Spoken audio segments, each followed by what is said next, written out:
China's ex-security chief charged with bribery, abuse of power. Chinese prosecutors charged former domestic security chief Zhou Yongkang with bribery, abuse of power and intentional disclosure of state secrets on Friday, paving the way for a trial that could expose the inner workings of the ruling Communist Party. Zhou, 72, is the most senior Chinese official to be ensnared in a graft scandal since the party swept to power in 1949. The decision to prosecute Zhou underscores President Xi Jinping's commitment to fighting graft at the highest levels.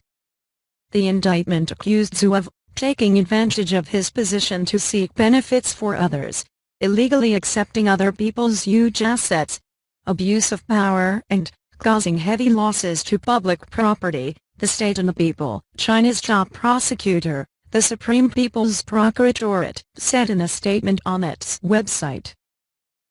The impact on society is vile. The circumstances are especially serious, the agency said, without giving specific details of the charges.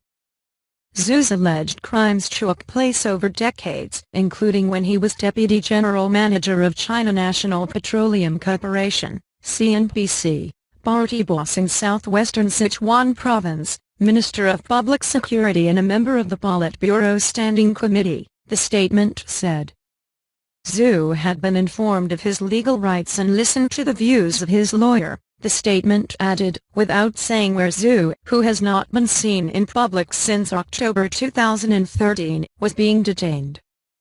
No date was given for Zhou's trial, but state media said last month that China would hold an open trial in an attempt to show transparency. Legal experts say, however, the party runs the risk of Zhou threatening to reveal state secrets. His case was transferred on Friday to a court in the northern city of Tianjin, not far from Beijing, according to prosecutors.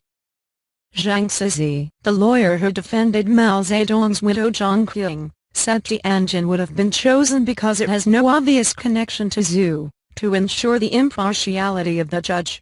Zhang was tried in China's last major show trial in 1980 and given a suspended death sentence for the deaths of tens of thousands during the 1966–76 Cultural Revolution. The trial could start quite soon, perhaps in a month or so, Zhang said, judging by legal precedent. The government will be hoping that by giving him a trial like this it will help with their efforts to boost the rule of law. Zhou was a member of the Politburo Standing Committee, China's apex of power, and held the post of security czar until he retired in 2012. He also built an extensive power base at oil giant CNPC, as he rose to the top of the company in the 1990s. At least a dozen former top managers at CNPC have been arrested as part of the crackdown on graft.